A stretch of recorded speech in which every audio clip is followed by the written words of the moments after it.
What's up, guys? Ben here bringing another video today. I want to do an updated power rankings video. The last one I did was all the way back in September, way in sort of the middle of preseason. Now that we have the game, we've all played it for a few weeks. The pro teams have played it for a few weeks, started scrimming, the map's set. Let's jump back in, see where the teams may have changed in the order of things, and see if anyone's really moved up or moved down any spots. Let's dive in. All right, first off, big difference you're going to see from my last video. We're going with the dark mode. It's a little bit better on y'all, so that way you don't get flashbanged. You're welcome. If you've never watched my other tier list videos I've done in the off season, I don't do the S, A, B, C, D thing. I think it's kind of dumb. There's not really like a nuance to it. I found that these categories work a little bit better, so let me explain them. So you've got Sunday regulars at the top. Those are your like top 3, top 4 teams, the contenders, the ones that are going to be there every Sunday, usually competing for a grand finals. Potential contenders is going to be probably sort of like your rest of your teams that qualify for champs. So probably like, and again, I haven't done this list yet. I'm going to do it live with y'all, but probably somewhere between like 4 through 8 may be in this category. These are teams that have what it takes to win, but maybe lacking 1 or 2 things, or just a little bit of a skill gap between the tops for Sunday regulars. But these teams could all definitely win an event. It's just not everybody can be, you know, top 3 or top 4. Work to do are teams that I think have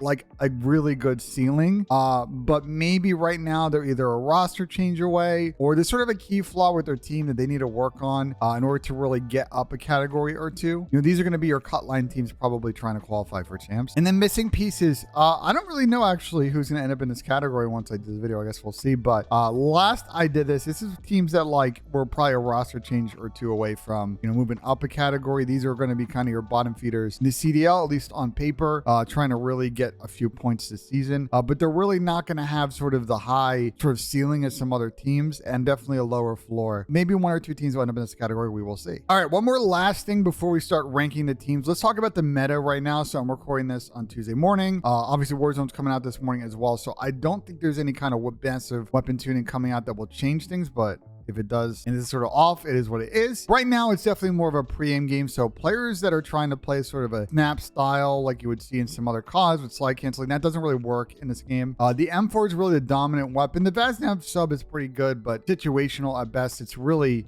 M4 is leading the day. So you're seeing a lot of teams run in some hill and control and S&D situations, 3 ARs, 4 ARs. It's not to say that teams aren't going to try 2 subs, but I mean, watching a lot of scrims, I think it really feels like an AR dominant meta. And because it's slower, more pre-aim, there's more of an emphasis on communication, on really setting quality breaks in hardpoint, rotating early. Like, you need to master your team strategy. You can't just kind of run around and try and snap on people, go roguely. We saw a lot of teams doing some maps. In Vanguard, you've got to be really organized in this game, at least how scrims have played out. Otherwise, you're really going to get waxed. So the more organized teams, I think, will have probably a better start this season. All right, let's go through the teams you see at the bottom. I don't know why it's not in alphabetical order, but screw it. We're going to start off with Boston Breach. So as a refresher, Boston made some changes in the offseason, bringing in Big Wake for TJ Halley. They re-signed Methods after a question of whether or not Clayster was going to come in. They have added Beans as a sub as sort of a hedge if they want to make some quick changes or down the line changes to the team without trying to find a new player. So I think I really like what Boston has done overall with the roster to kind of build something really good around I think 2 quality sub players in Nero and Vivid. And I think where Boston was at last year is like they were one of those teams that was solidly like top 6, top 8, I think, on every power ranking, every single last couple of events. And what was really stopping them from getting like to another step up was their performance against some of the more elite teams in the CDL, like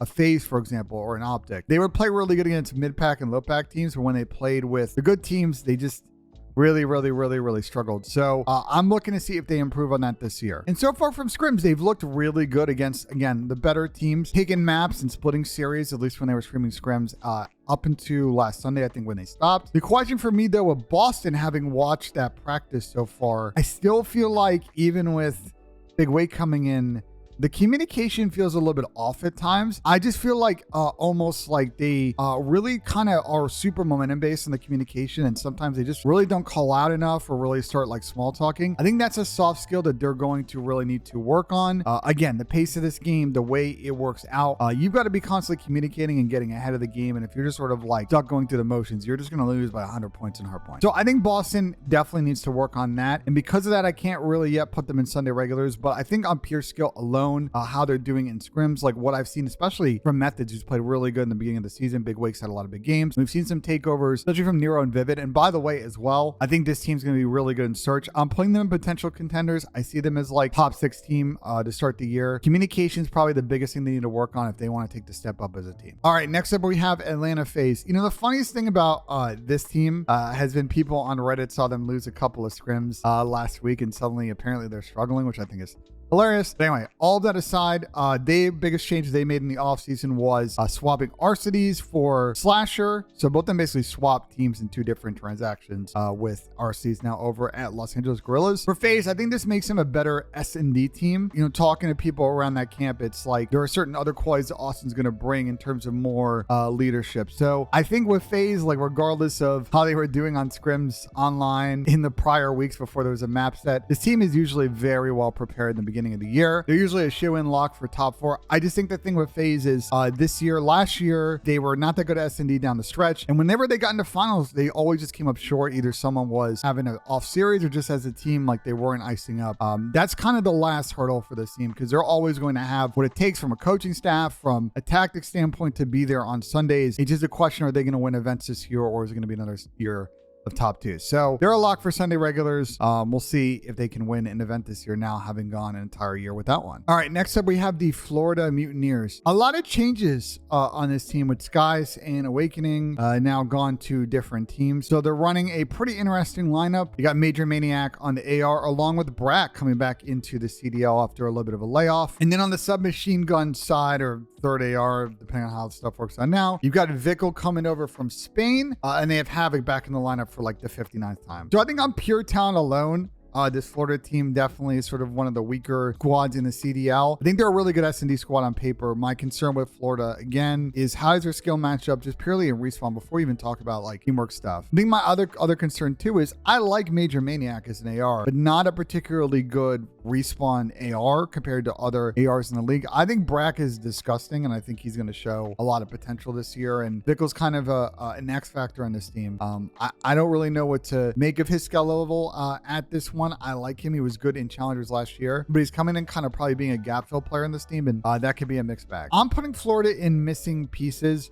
I think candidly, based on skill alone, they're not at the level of some of the other teams in the league that have really upgraded. Look, they can come out and surprise everybody and be like a top 6, top 8 team at the first event, and then I have sort of egg on my face. But just based on the way I've seen them kind of play in scrims, and I think there may be a player or 2 away from really getting there as a squad, but honestly, I don't think anyone this year has like a super weak squad where they're just super uncompetitive. I just think they don't really stack up talent-wise to some of the other squads. All right, next up, we got LAG, Los Angeles Guerrillas. A couple of big changes for this team in the offseason. Obviously, just talked about Slasher heading off to FaZe. Arceus has come the other way. They're running it back with Spartan, Neptune, and Hook, and we'll get to that in a second. And the rumor on the block is Joe Deceives will be their substitute player. Joe just turning 18. Has a lot of hype behind him. His team just won Challengers Cup. Number 1 actually was the LAG Academy team.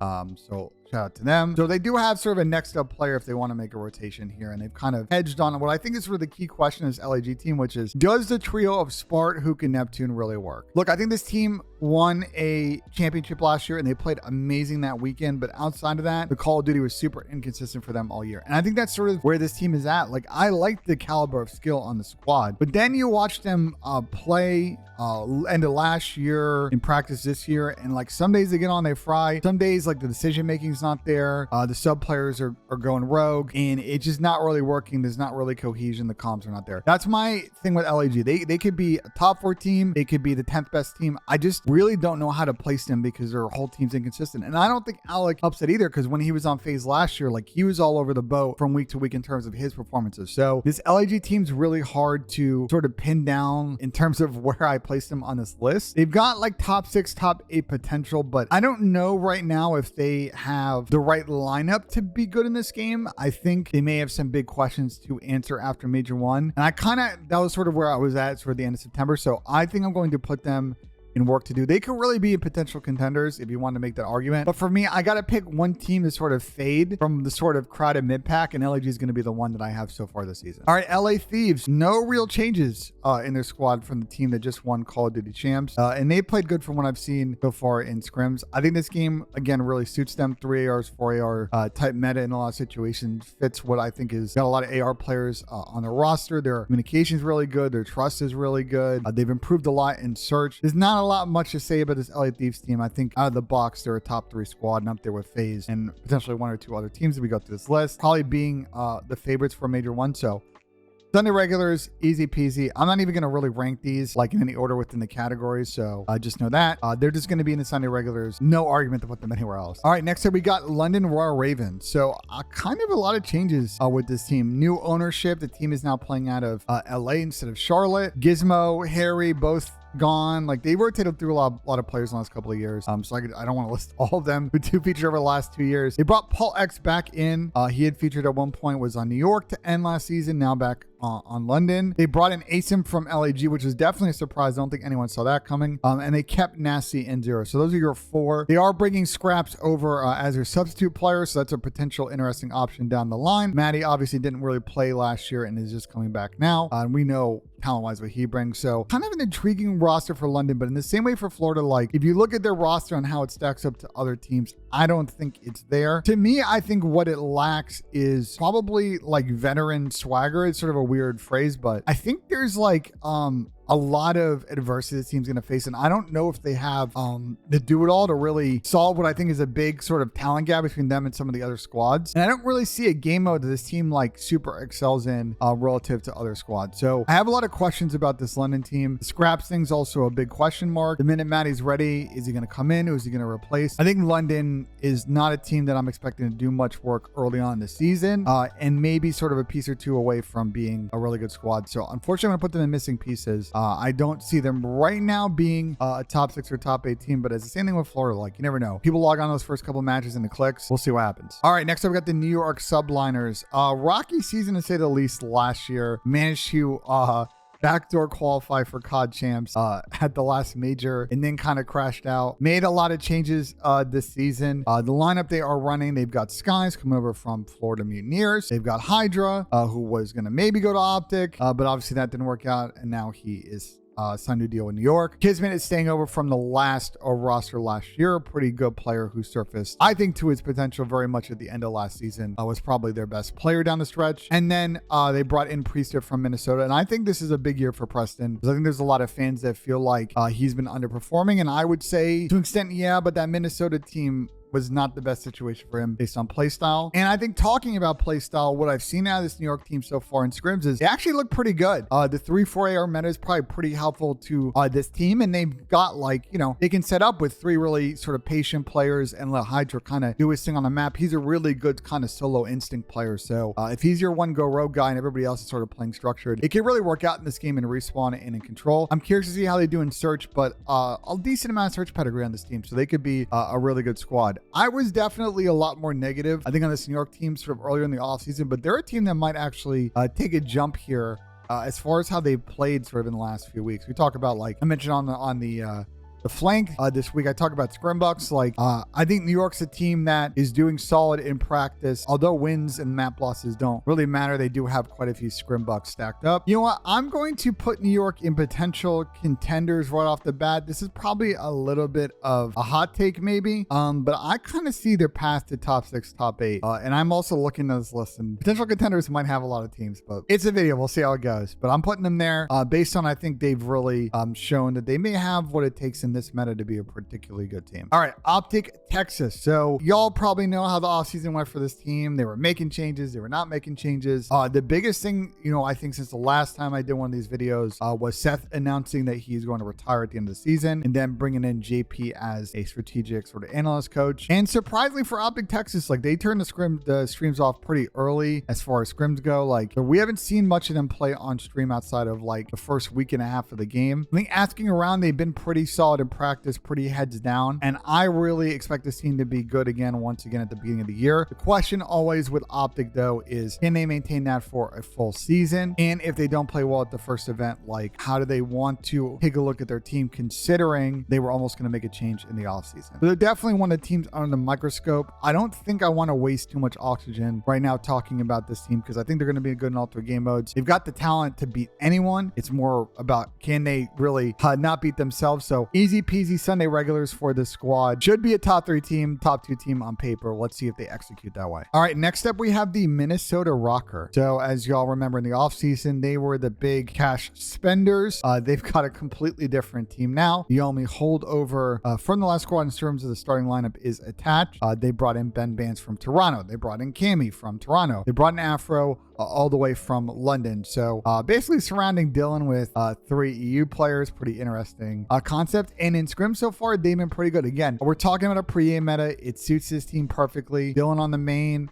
Cam and Ben are more patient, sort of flex sub-ish players, and then you've got Afro, who's kind of your go rogue player. So like fits in perfectly in hardpoint. I think the S&D prowess as well with this team will be good. I haven't seen them a lot in control, but obviously we'll see if they figure that out. I think a lot of people are going to compare this team to the former team of Cammy and Ben, and I think that's a storyline we'll unpack next week when we start talking about their matchup coming up the first week of CDL. I'm going to put them in potential contenders. I think they got the chops again to be a top 4, top 6 team. It's a really crowded group of squads that have looked good in practice so far, and I think have the potential on paper to be in that conversation. Minnesota is definitely one of those teams. A lot of pressure on this squad, though. If they come out and they have a stinker early, like for all the money they've invested here, I do think there'll be some questions asked if they're on the right path. But right now, it looks like they are. All right, Seattle Surge. Great season for them last year. They won a chip. They played particularly good at champs. Pred was a breakout player last year. Dante played well. Lamar had some clutches. Mac, obviously, doing this thing as sort of the X factor on this team. Basically running him back with the same squad. There's been some front office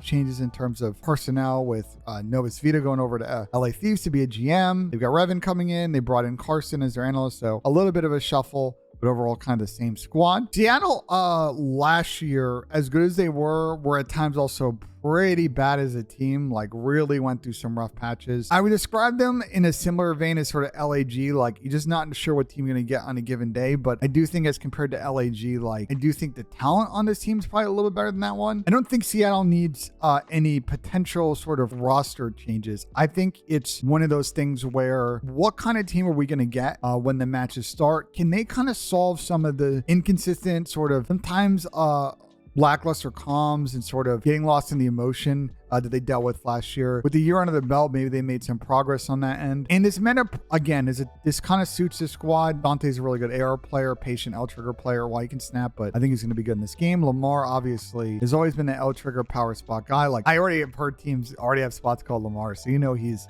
doing his thing. Mac, obviously, as well, really flexible player, and Pred sort of your go rogue, do it all sort of sub player. I've been kind of debating where I want to put Seattle. I don't really want to put them in work to do, because I think it's clear what they need to work on from last season. I think they're just going to be a contender off the bat. The only thing with Seattle, though, again, like I'm already looking at this. We're going to have a lot of teams that are going to be kind of slot into this sort of top 6, top 8 spot. And so some teams are just going to not make that cut and maybe not even get out of their groups at the first event. So it's tough, but they've got the like potential to get there. All right, next up we have Toronto Ultra. Again, another team like Minnesota, who everybody's going to kind of compare them to just because they're teams from the north, have made some changes with Cammy and Vance gone. Inside and Kleenex are still there, and they have brought in Sandy from Minnesota, and they have called Scrappy up from their academy team. And Scrappy right now, from what we've seen in scrims, what we've seen in tournaments, like he is the Rookie of the Year favorite. He looks like a potential MVP candidate, and probably the next big superstar on this squad. And Sandy's looked a lot better in this game last year. I think he really struggled outside of some really amazing numbers actually in Search and Destroy, but the other game modes were not good. From what we've seen limited practice with them, they've looked pretty solid. I like their flexibility if the meta shifts anyway. I like their prowess potentially across all 3 game modes. A lot to like about this potential Toronto team. I think maybe a question mark on the coaching staff side, because they've had a lot of turnover with coaches leaving, and Marky B obviously the head of that, heading off to Los Angeles Guerrillas. So I'm going to put Toronto in this very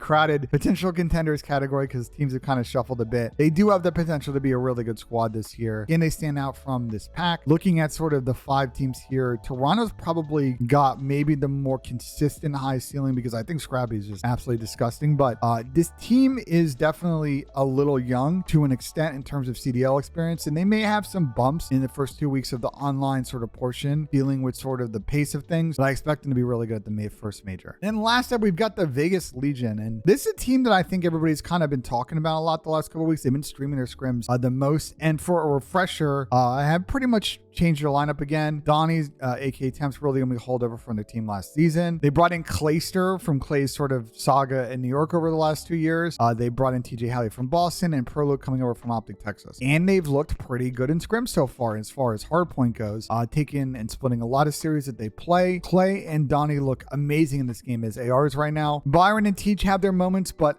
I will say with this team, as good as they've looked in hardpoint, I'm not yet convinced that they have the skill level at the sub level to like compete with a lot of other teams. I don't think they're now a bottom feeder squad, and I would put them probably above like a Florida or London just straight off the bat. I'm just a little bit concerned about the subs. I'm also concerned that we've watched them play control. They really don't look particularly good in that game mode, and we've seen what happens to teams when they struggle in control. You can go 2-0 in a series, and you blow a control, and suddenly the reverse sweep is on. So that's a big focus point for Vegas. So I think there'll be a decent S&D team, at least on paper, with the squad and sort of the thought process and sort of S&D experience. But control looks like a real weak point for them. I think for now, I had them in incomplete last time I did this because their roster wasn't locked. And when we did sort of our kind of the flank tier list, we had them pretty low on. I'm actually going to bump them up a tier and put them in work to do. And the reason for that is I do think that in order for them to really be a contender, I think they're going to probably need to find an upgrade at the sub machine gun position to really match the talent of the teams above them, or even like an LAG just at the pure sub potential. But they